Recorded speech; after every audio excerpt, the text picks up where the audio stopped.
Alrighty guys, so welcome back to my channel. So today we're going to be looking at the different tools that I use to restore, refinish, and repair hand tools.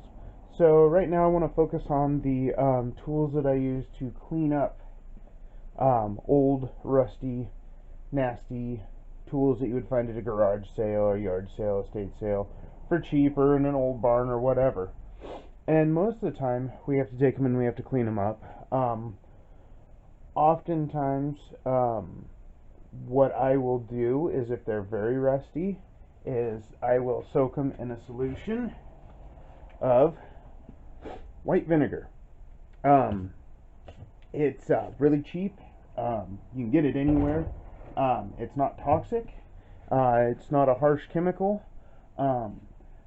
You can use it pure form, so 100% vinegar. You can dilute it down. I usually use about a 2-to-1 mix with water, so 2 parts water to 1 part vinegar. And I soak my parts in there or soak my tools in there for quite a while, usually about a week or so, if they're really bad. If I've got tools that are extremely rusty, I'll soak them in 100% pure vinegar, and make sure that that helps eat all the rust away. If I do, if they're worse than that, the vinegar's not taking it off, I will soak it in heavier stuff, usually some sort of muriatic acid. Not one that I really like to use very often. I don't recommend it. It's really dangerous. It's really toxic. So I usually just stick with vinegar. Another tool another chemical that I'll use to bust parts loose if they're seized is just WD-40. You can see I wrote that on here. I like WD-40 in this over the cans. You buy it in 1-gallon containers for pretty inexpensive. I feel like you get a better bang for your buck that way, and you can kind of control it more. And in the bigger containers, you can put it in containers and soak stuff in it. So I go that route. Another one, if I've got a lot of really nasty paint or finish on wood that I want to take off and I don't want to scrape on it because I don't know if it's toxic or not, because most of the time on old tools it is, some kind of stripper compound. Again, this stuff is very, very toxic by itself. It will melt rubber gloves. So you have to be really careful. I do it outside, well ventilated, respirator, all that stuff. So I don't use it very often, but it's really handy, especially if I'm refinishing old vices, the old paint on there. I don't want to powder, when you sand it, turn it into dust, because again, you don't know if that paint's toxic or not. So this stuff seems to help with that. Again, you just got to be careful with it. Another thing I find for removing weird stuff on things is stuff like this, like Goof Off. It takes like sticky stuff off, like old tape that's been stuck on. My other video, restoring that mystery handsaw, it showed where I used that to remove tape off of a saw blade. So that's just another one you can use. Again, there's other ones out there. These are the ones I use. When I'm all done with my tools and I want to coat them in some kind of protecting solution, I use mineral oil. I also use it on wood. It produces a really nice finish. I really like it. Really inexpensive, again, cheap, not toxic. So I tend to go that route. But of course, there's other stuff out there.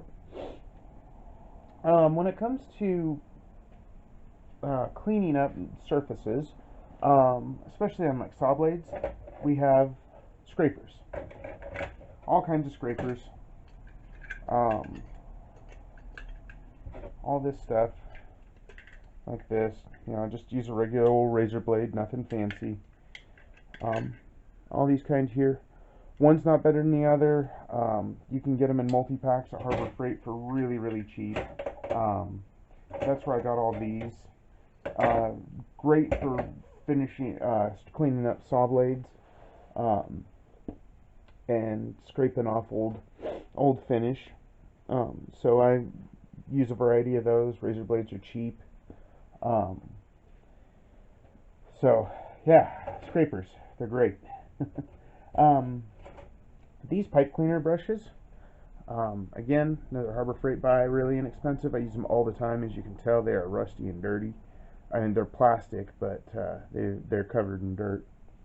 I like these for just getting into like sockets and wrenches and other small like holes. You can really get them in there and clean them out really good. Really useful again. Um, Brushes, huge selection, really coarse ones, um, not as coarse. Some are metal, some are stainless steel, some are brass. You can get ones that are plastic. It's a good idea to have a variety of both. You can get them anywhere, big box stores. Again, I buy them at Harbor Freight because they're cheap. And you can get them in plastic, stainless steel, brass, steel, etc., etc. Scrapers, like paint scrapers. These are always really handy to have around. Again, for just scraping goo and that sort of thing off. I really like them. If you've got really expensive ones, great. If you're like me and you don't, again, Harbor Freight, great for cheap, disposable consumer tools. You're not afraid. You're not upset if you ruin one in this process. Dental picks. I like them. I have a variety of them. This is just a small sampling. Really handy. Use them all the time. I use them for cleaning out small crevices that you can't get with sandpaper, brushes, that sort of thing. Mold making, casting, that sort of stuff too. Super handy. Again, super cheap. You can get them anywhere in all kinds of configurations. Can't recommend those enough. Then we start getting over here. Sandpaper. All kinds. I've got it from 60 grit up to 2000 grit.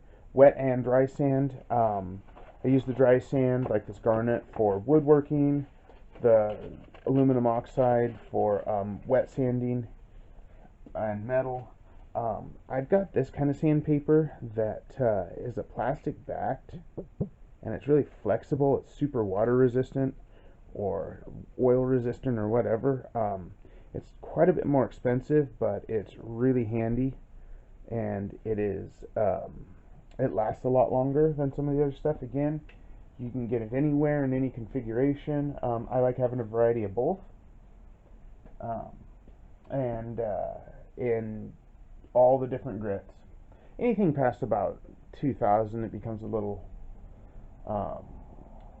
crazy. I mean, that's where I'm going to get into sharpening blades and that sort of thing, and then I'll just switch over to a stone. So, anyways, steel wool in a variety of coarseness.